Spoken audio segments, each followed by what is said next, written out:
अभी 2 दिनों से एक वीडियो वायरल हो रहा था जिसमें कि एक व्यक्ति कह रहे थे कि अब सरकार की नजर हमारे देश के जो मंदिर है उसके सोने पे है। गारंटी के साथ कह रहा हूँ, थोड़े दिन के अंदर इनके बाबाओं के बयान आएंगे और सरकार एक फरमान निकालेगी कि सारे मठ मंदिरों में रखा पैसा, सोना और चांदी रात सात किया जाए, क्योंकि देश पर आर्थिक संकट है। और ये सब इसलिए नहीं हो रहा है कि कोई आर्थिक संकट है, आर्थिक संकट तो ये बना रहे हैं क्योंकि ये विफल है, इनको समझ नहीं आ रहा है, इनकी विदेश नीति पूरी तरह विफल है। और उस आर्थिक संकट की आड़ में ये उस मठ मंदिरों के पैसे पे दांत गड़ाए बैठे हैं।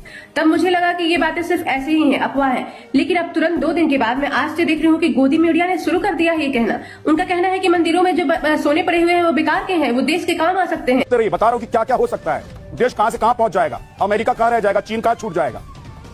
अभी भारत का गोल्ड रिजर्व 880 टन है, 880 टन। और केरल के पद्मनाभ स्वामी मंदिर, तिरुपति बालाजी मंदिर और वैष्णो देवी धाम जैसे जो बड़े मंदिर हैं, जानते हैं उनका कुल सोना उनके पास कितना है? करीब 4000 टन। यह अनुमान है, सिर्फ हो सकता है इससे ज्यादा हो। अगर सरकार को यह सारा सोना मिल जाए, यानी कि सरकारी खजाने में सारा सोना आ जाए, तो भारत का गोल्ड रिजर्व 5000 टन के आसपास हो जाए। जोड़ दीजिए आप। लेकिन मेरा कहना यह है कि अगर आज तक किसी सरकार ने मंदिर के सोने पे नजर नहीं रखा, तो ये वर्तमान की जो सरकार है अब वो मंदिर के सोने पे भी नजर रखेगी।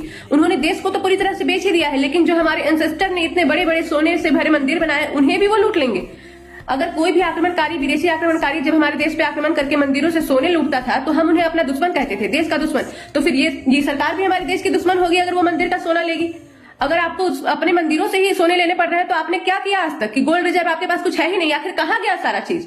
आपने पीएम केयर फंड बनाया कोविड के टाइम में, हम लोगों ने उसमें पैसे दिए, कहाँ गया? उसका कोई जवाब नहीं है कि इतने सारे पैसे जा कहाँ रहे हैं। अब आप हमारे मंदिरों के पैसे भी लूट लेंगे, लेकिन जो अंधभक्त है उन्हें ये नहीं दिखेगा। वो ये भी पैसे देने के लिए तैयार हो जाएंगे, वो बोलेंगे कि हाँ मंदिरों के पैसे भी ले जाओ। वो अंधभक्त हैं, वो कहेंगे मेरे घर से भी ले